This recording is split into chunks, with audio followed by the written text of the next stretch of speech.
Welcome back to Morning Joe. Joining us now, columnist and associate editor for The Washington Post, David Ignatius. We're also really happy to bring in former Secretary of Defense to both President Bush and Obama, Robert Gates. He's the author of the new book entitled Exercise of Power, American Failures, Successes, and a New Path Forward in the post-Cold War world. And Secretary Gates, Mika and I are, of course, we're honored to have David Ignatius here, always. Such a good friend of Dr. Brzezinski and the family. But we still, we're so greatly honored that you came all the way across the country at Dr. Brzezinski's funeral and memorial service and said those kind things about him. You meant the world to him, and he considered you to be exactly what America needed in terms of leadership. So we were honored then. We were just talking about it about a month ago when we were remembering him. And we just want to thank you for that. And, of course, thank you so much for being with us today. Oh, my pleasure. I want to talk about a couple of takeaways from Exercise of Power. And let's begin with you talking about times that the United States has made the mistake in the past of using military force to achieve goals that were non-military goals. Can you give us some examples and tell policymakers how they avoid making those same mistakes in the years to come? Well, first of all, it's a pleasure to be with you all again. I would say that both Iraq and Afghanistan are examples that I cite in the book. They are both cases in which we achieved our initial military objective very quickly in both countries. But then the mission expanded beyond making sure there were no weapons of mass destruction in Iraq and getting rid of the Taliban in Afghanistan. We took on as a mission, actually, for our military to try and change those societies, to change their culture, to bring democracy, accountability in government, modern government, and so on. And part of the problem is that I think, and argue in the book, those ambitions were probably unrealistic. But beyond that, we tried to achieve them with the military taking on tasks that are not necessarily military tasks, including many aspects of nation building. And it was that change of mission from going from a military mission to a political mission that created the problems that found us with 20 years of war in virtually both countries. And so, I argue in the book, we have to be true to our values. We have to promote democracy, and we have to promote human rights. But we also can't be the world's policeman and try and impose democracy at the point of a gun. So, Mr. Secretary, we, of course, supposedly learned our lesson after Vietnam. We all remember Cap Weinberger and the Weinberger Doctrine, updated in the 1990s by Colin Powell, which talked about several of those points, having a very clear objective, having a trigger point on when you leave the country, making sure you go in and have the support of the American people while you do that. Why is it that we keep repeating the same mistakes from Vietnam to Afghanistan? Well, partly I think it's because people don't, particularly people at senior levels in government, probably don't read enough history. There's not, one of the problems is the absence of continuity in our government. When I stepped down as Secretary of Defense in 2011, one of the comments that I made was that I was the last senior national security person to have served presidents of both parties. So I had a continuity going back literally, except for the Clinton administration, back to Lyndon Johnson. And you remember these things. And even as we were making decisions in the Obama national security arena, I would say, well, that didn't work under President Johnson or President Nixon, or President Carter, and so on. And sometimes that makes you too cautious, but also when the fire breathers get into the Situation Room, those who caution counsel often get ignored. Secretary Gates, it's Willie Geist. Great to have you on the show this morning.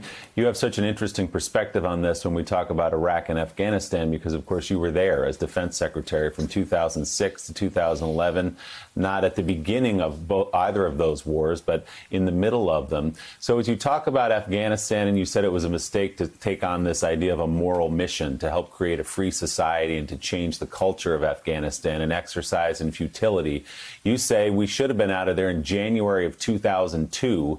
But at any time during your time as Defense Secretary from 2006 forward, did you say, guys, let's pull up and get out of here? Or was it too late at that point to do that? Well, I think to a certain extent it was too late, but what we were doing at the end of the Bush administration and then through the first 2 years of the Obama administration was actually not trying to achieve the more expanded objectives, but simply trying to keep the Taliban from overrunning the country again. The reason for the additional troop requests, both under President Bush and under President Obama, all of which I recommended, really had more to do with pushing the Taliban back from Kandahar and from eastern Afghanistan than it did of achieving the broader objectives. One of my consistent messages to both President Bush when I had my interview with him in the fall of 2006 and to President Obama as well was the need to narrow our ambitions that our objective should be limited solely to empowering an Afghan government enough to hold on to power and keep the Taliban out, and that should be it. We also never had the civilian capacity in either country, in either Iraq or Afghanistan, to try and implement the broader objectives associated with nation building. So the reason we went for more troops was not to try and achieve the more ambitious objectives post 2002, but rather simply to push back against the Taliban, which of course had their sanctuary in Pakistan, and then our efforts were clearly hampered by a corrupt and ineffective government in Kabul. Mr. Secretary, David Ignatius has a question for you. David. Mr. Secretary, it's wonderful to have a chance to speak with you. I remember traveling with you to Afghanistan and Iraq during those days and the difficulty of trying to support the troops, but also be skeptical. I want to ask you a question very much of the moment. You said a few days ago that you thought your successor, Mark Esper, the Secretary of Defense, and General Milley, the Chairman of the Joint Chiefs of Staff, had really made a mistake by being with the President in Lafayette Square and expressed some concern about politicization of the military. I just want to ask you the basic question. What would be your advice for Secretary Esper, Secretary of Defense, right now about how to keep the military away from politics in this very, very divided time? I think that I suspect that both of them have learned a powerful lesson from the events at Lafayette Square. General Milley has actually come out and apologized for being there. Personally, I believe they didn't know quite what they were getting into, and then realized that they were being used for a political prop. And Milley managed to avoid the photo op in front of the church, but he obviously was with the president in the park. And so I think it's been a powerful lesson, and particularly the reaction that they received from former senior military officers, a couple of former chairmen of the Joint Chiefs of Staff and several others who essentially have pushed back and say these kinds of photo ops and political events undermine the apolitical reputation and ethos of the American military. And my guess is that that General Milley and Secretary Esper will be far more cautious in the future, but also I think probably more adamant about not being exploited in political pictures. As I've described before, every president I've worked for likes to use the military as a prop, but this a political prop. But this president takes it to a whole new level, and I think that you will see them be much more cautious in the future. And frankly, I think it's a lesson that will be passed down certainly in the military ranks to those coming along at somewhat more junior positions. It's been a reminder of the importance of the apolitical nature of the American military. Military does not serve one president. It doesn't serve one party. It serves the country as a whole. Mr. Secretary, it appears that China is exploiting the lack of focus in the United States foreign policy right now, whether you talk about Hong Kong or other moves that President Xi is making right now, with the understanding that we're obviously going to be sharing the international stage with China over the next generation. What's the best approach for future leaders that are trying to figure out how to balance American values with the stubborn reality that we have to get buy-in from China if we're going to succeed in a variety of areas, whether it's economically or environmentally? Well, Joe, I think that the primary emphasis, primary assumption that underpinned U.S.-Chinese relations for the last 40 years or so was that a richer China would become a freer China. And I think we've seen that assumption was wrong. What we also didn't talk about was that a richer China would become a more assertive China. So I believe we're now in a generations-long contest with China for influence and power around the world. And the problem is, even as we maintain a strong military, which we must maintain a technological advantage over any other country, the other instruments of power, and this is really what I write about in the book, the other instruments of power, which is actually where the contest with China will take place, strategic communications, economic policies, nationalism, the use of intelligence, cyber, all of those different instruments of power on our side have been dramatically weakened since the end of the Cold War. And China has built up its capabilities to an extraordinary degree. A few years ago, we tend to pile all of this on Xi Jinping, but in truth, several years ago, President Hu invested $7 billion in building a global media network for China to present its message to the rest of the world and basically insinuate Chinese views across the whole spectrum of communications, really all over the world. We don't have anything like that at this point, and so we need to rebuild these capabilities.